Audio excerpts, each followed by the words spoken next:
नमस्कार, vision IAS के news today के इस अंक में आप सभी का स्वागत है। इस अंक में हम आपके लिए लेकर आए हैं यूपीएससी परीक्षा की दृष्टि से महत्वपूर्ण कुछ अहम खबरें। इस अंक के साथ मैं हूं दिव्या तोमर।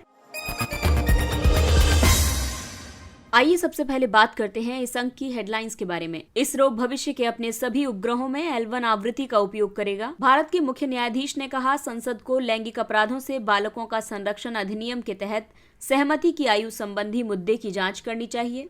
प्रधानमंत्री ने 9वीं विश्व आयुर्वेद कांग्रेस के समापन समारोह को संबोधित किया। संसदीय समिति ने सीबीआई के अधीन मामलों में दोष सिद्धि की दर में कमी आने पर चिंता व्यक्त की। प्रशांत महासागर में ओरियन की लैंडिंग के साथ ही पहला आर्टेमिस 1 लूनर मिशन संपन्न हुआ। और United Nations water summit on ground water 2022 Paris में संपन्न हुआ। और आइए अब खबरों पर विस्तार से चर्चा करते हैं।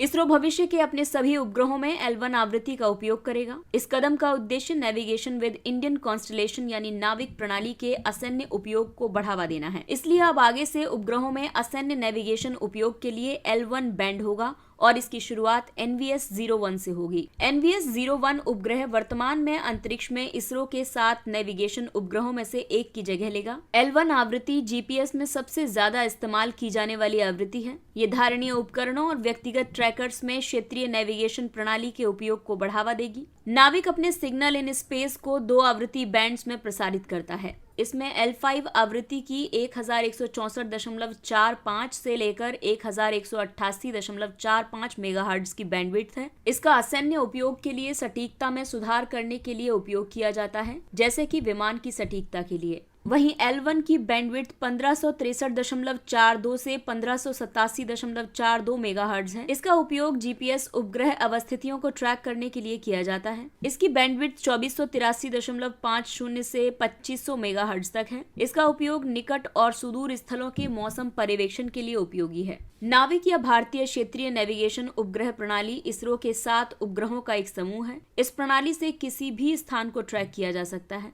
भारत का नाविक विश्व की अन्य नेविगेशन प्रणालियों की तरह ही है, जैसे कि अमेरिका का जीपीएस, यूरोपीय संघ का गैलीलियो, जापान का क्वासी जिनित सैटेलाइट सिस्टम, रूस का ग्लोनास और चीन का बाइडू। नाविक 2 तरह की सेवाएं प्रदान करता है। एक है मानक अवस्थिति सेवाएं, ये असैन्य उपयोग के लिए है, और दूसरा है प्रतिबंधित सेवाएं, जो कि केवल अधिकृत उपयोगकर्ताओं या संस्थाओं के लिए हैं। ये भारत और इसकी सीमाओं से परे 1500 किलोमीटर तक के क्षेत्र को कवर करता है। भूतुल्यकालिक कक्षा में 4 उपग्रह 2 कक्षाओं में परिक्रमा करते हैं। परिक्रमा करते समय ये जमीन से 8 की आकृति की तरह दिखाई देते हैं। ये सटीक स्थिति निर्धारित करने में सहायक हैं। और भूस्थितिक कक्षा में 3 उपग्रह हैं। ये जमीन से अंतरिक्ष में एक निश्चित स्थिति में दिखाई देते हैं।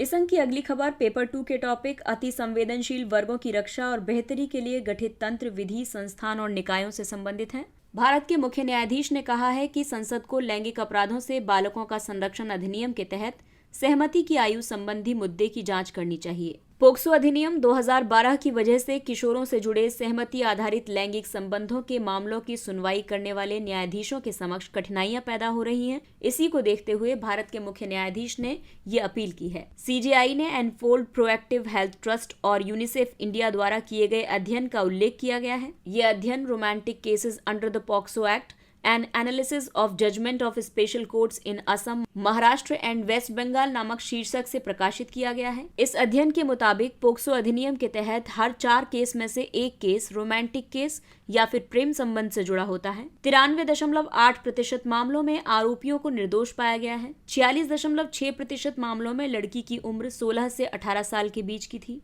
पोक्सो अधिनियम बच्चों यानी 18 वर्ष से कम आयु के किसी भी व्यक्ति को लैंगिक हिंसा, लैंगिक उत्पीड़न और पोर्नोग्राफी के अपराधों से बचाने वाला एक विशेष कानून है।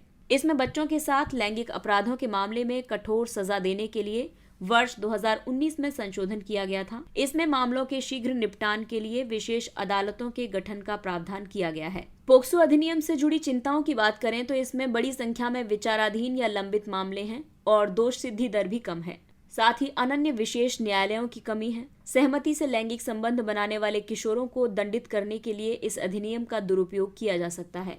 इस अध्ययन में ये भी सिफारिशें की गई हैं कि 16 वर्ष से अधिक आयु के किशोरों से जुड़े सहमति आधारित लैंगिक संबंधों को अपराध की श्रेणी से बाहर किया जाना चाहिए। किशोरों को जानकारी आधारित निर्णय लेने में सहायता करने के लिए बड़े पैमाने पर लैंगिक शिक्षा की शुरुआत की जानी चाहिए। प्रधानमंत्री ने 9वीं विश्व आयुर्वेद कांग्रेस के समापन समारोह को संबोधित किया। विश्व आयुर्वेद कांग्रेस का आयोजन गोवा में आयुर्वेद फॉर वन हेल्थ की थीम के तहत किया गया था। ये थीम मानव स्वास्थ्य के साथ सभी सजीवों के स्वास्थ्य और साझा पर्यावरण के बीच घनिष्ठ संबंध को स्वीकार करती है। आयुर्वेद का मतलब है दीर्घायु का विज्ञान। ये भारत की सबसे पुरानी पारंपरिक चिकित्सा प्रणाली है। ये उपचार के साथ साथ स्वस्थ जीवन को भी बढ़ावा देती है। आयुर्वेद को 5वां वेद माना जाता है। इसका मूल हमें अथर्ववेद में मिलता है। चरक द्वारा रचित चरक संहिता, सुश्रुत द्वारा रचित सुश्रुत संहिता और वाग्भट्ट द्वारा रचित अष्टांग हृदय को आयुर्वेदिक चिकित्सा की महान त्रयी के रूप में जाना जाता है। वर्तमान में 30 से ज्यादा देशों ने आयुर्वेद को चिकित्सा की एक प्रणाली के रूप में मान्यता दी है। भारत में लगभग 40,000 MSMEs आयुष क्षेत्र में कार्य कर रहे हैं और इनके उद्योग का आकार लगभग 1,50,000 करोड़ रुपए का है। हालांकि आयुर्वेद के समक्ष कई चुनौतियां हैं, जैसे कि इसकी प्रलेखित प्रक्रियाओं का अभाव है,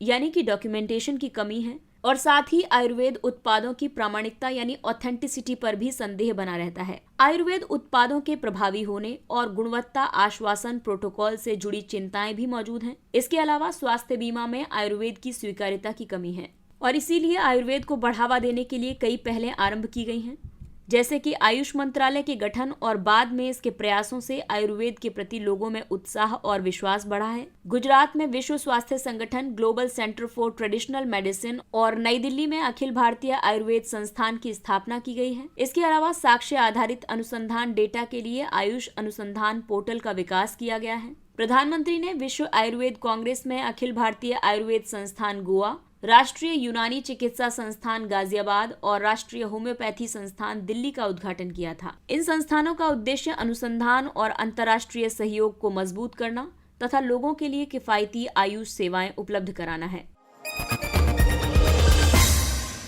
अगली खबर विधायिका से संबंधित है। संसदीय समिति ने सीबीआई के अधीन मामलों में दोष सिद्धि की दर में कमी आने पर चिंता व्यक्त की। हाल ही में कार्मिक, लोक शिकायत, कानून और न्याय संबंधी संसदीय स्थायी समिति की 112वीं रिपोर्ट पर कार्रवाई संबंधी रिपोर्ट राज्यसभा में प्रस्तुत की गई। समिति ने कई टिप्पणियां और सिफारिशें भी की हैं। कार्मिक प्रबंधन के बारे में समिति ने कहा कि कार्मिकों की भारी कमी है और 21 सेवाओं की कैडर समीक्षा होनी है और इस पर यह सिफारिश की कि आरक्षित रिक्तियों पर बैकलॉग की निगरानी करने के लिए कार्मिक और प्रशिक्षण विभाग को नोडल एजेंसी के रूप में नामित किया जाना चाहिए। सत्यनिष्ठा, सतर्कता, पारदर्शिता और सेवा से संबंधित मामले में समिति ने कहा कि केंद्रीय प्रशासनिक अधिकरण यानी कैट, केंद्रीय सतर्कता अधिकारियों सीवीओज, केंद्रीय अन्वेषण ब्यूरो आदि के पास लंबित मामलों की संख्या ज्यादा है। साथ ही सीबीआई वर्ष 2012 में 743 मामलों में दोष सिद्धि में सफल रही थी, जबकि वर्ष 2021 में ये संख्या घटकर 202 हो गई थी। इसके लिए जो सिफारिशें की गई हैं उसमें कहा गया है कि कैट में रिक्त पदों को भरा जाना चाहिए।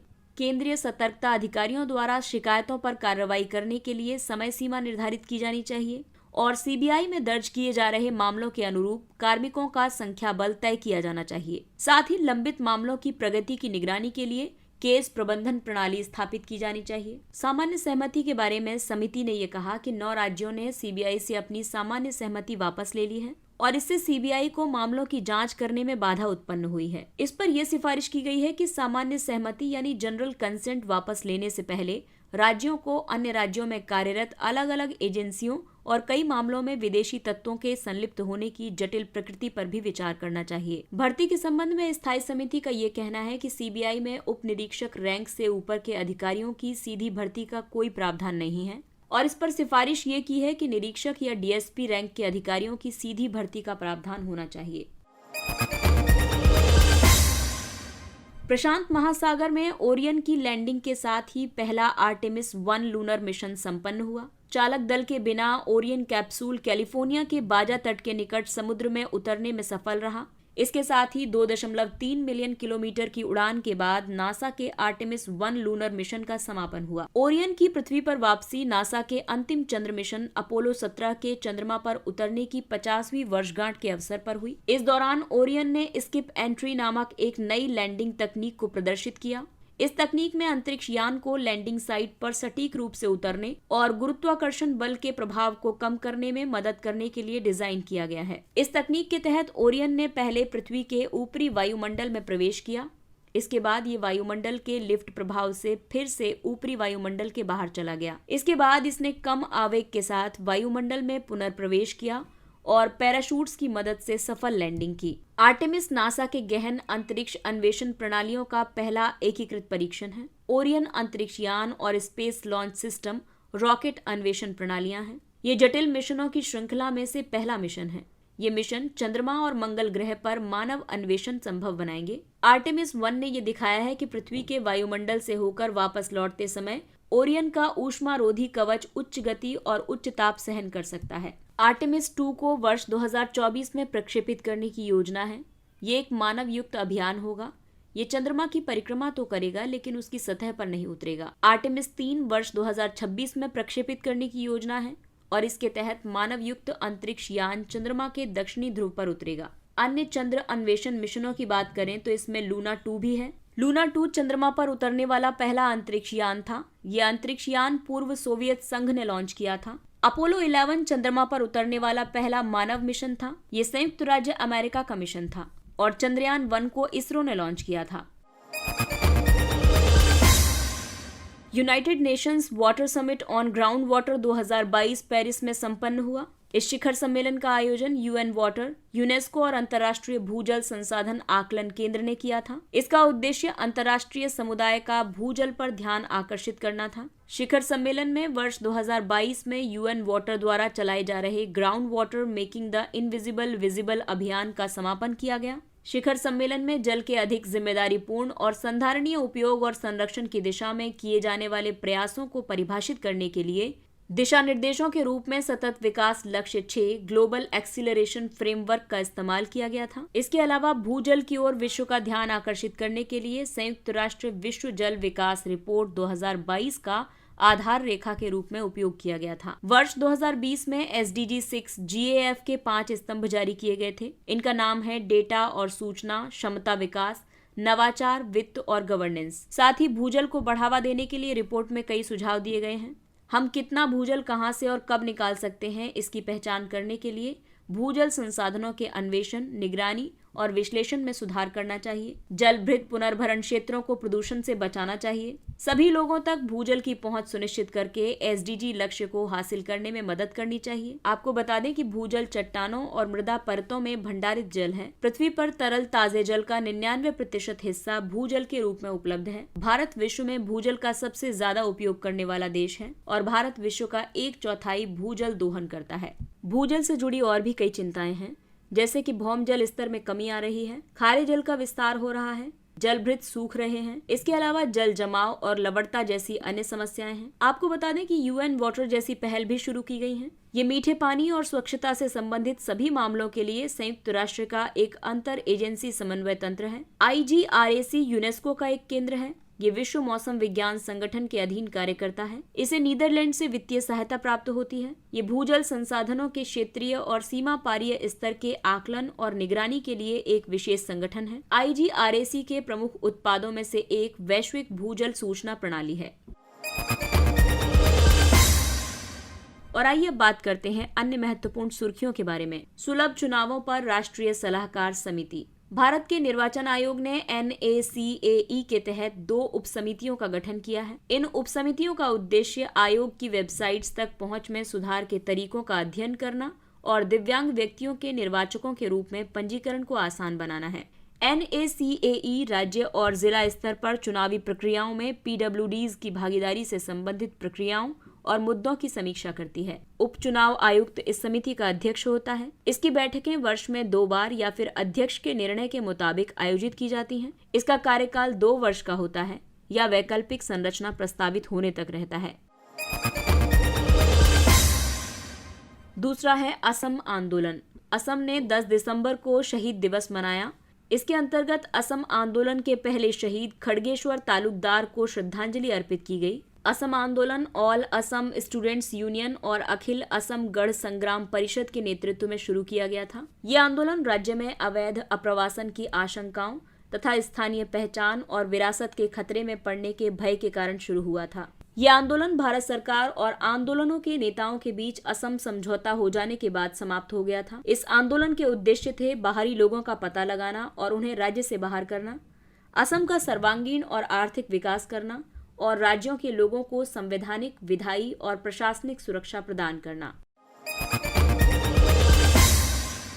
अगला टॉपिक अंतर्राष्ट्रीय संबंधों पर आधारित है। म्यांमार पर आसियान की 5 सूत्री सहमति। इंडोनेशिया के विदेश मंत्री ने कहा है कि भारत और अन्य देशों को म्यांमार पर आसियान की नीति का सम्मान और उसका पालन करना चाहिए। वर्ष 2021 में निर्वाचित नेशनल यूनिटी गवर्नमेंट को अपदस्थ करने और हजारों नेताओं को जेल में बंद करने के बाद म्यांमार की वर्तमान सैन्य सरकार सत्ता में आई थी। आसियान की 5 सूत्री आम सहमति में शामिल हैं: म्यांमार में हिंसा तत्काल बंद हो, सभी दलों के बीच संवाद स्थापित हो, विशेष दूत की नियुक्ति की जाए, आसियान की ओर से मानवीय सहायता प्रदान की जाए और आसियान के विशेष दूत को सभी पक्षों के साथ चर्चा करने दी जाए।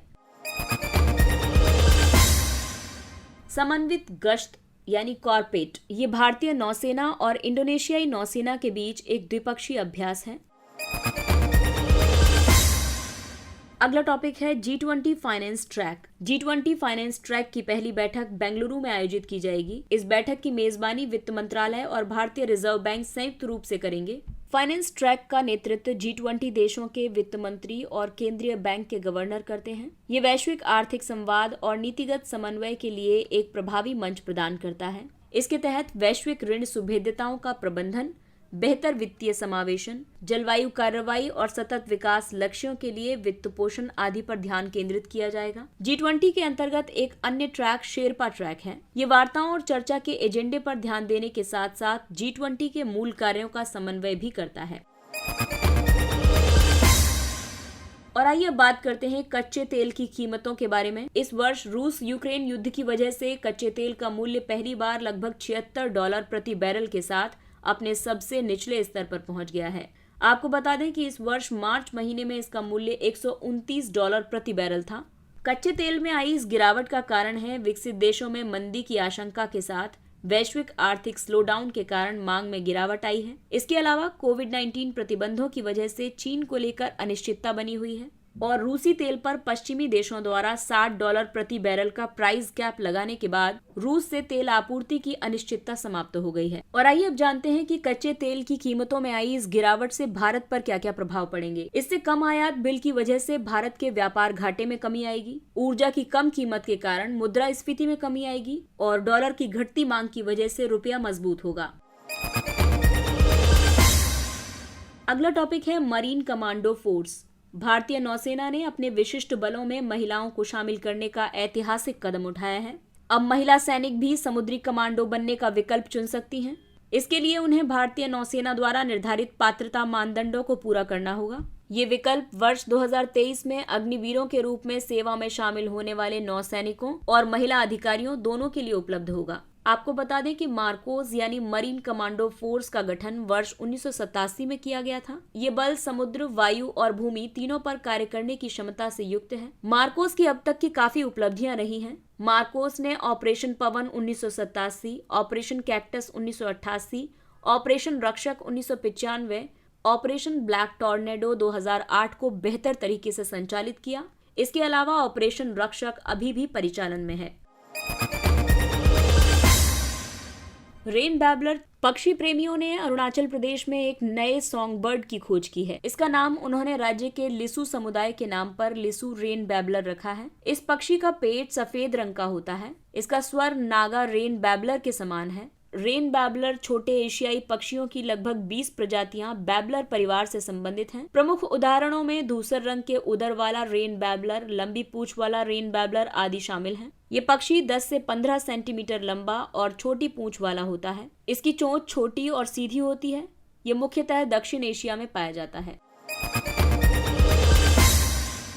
अगला है वनीकरण योजना। केरल वन विभाग ने प्राकृतिक वनस्पतियों की पुनर्बहाली के लिए वनीकरण परियोजना शुरू की है। ये आक्रामक पौधों, विशेष रूप से सेना स्पेक्टिबिलिस को पूर्णतः समाप्त करने की एक वनीकरण परियोजना है। इस परियोजना को वायनाड वन्यजीव अभ्यारण्य के सुल्तान बाथरी वन रेंज में लागू किया जा रहा है। इस परियोजना के अंतर्गत बांस और फलों के पौधे लगाना और वर्षा जल संचयन आदि शामिल है। वायनाड वन्यजीव अभयारण्य नीलगिरी बायोस्फीयर रिजर्व का एक अभिन्न अंग है।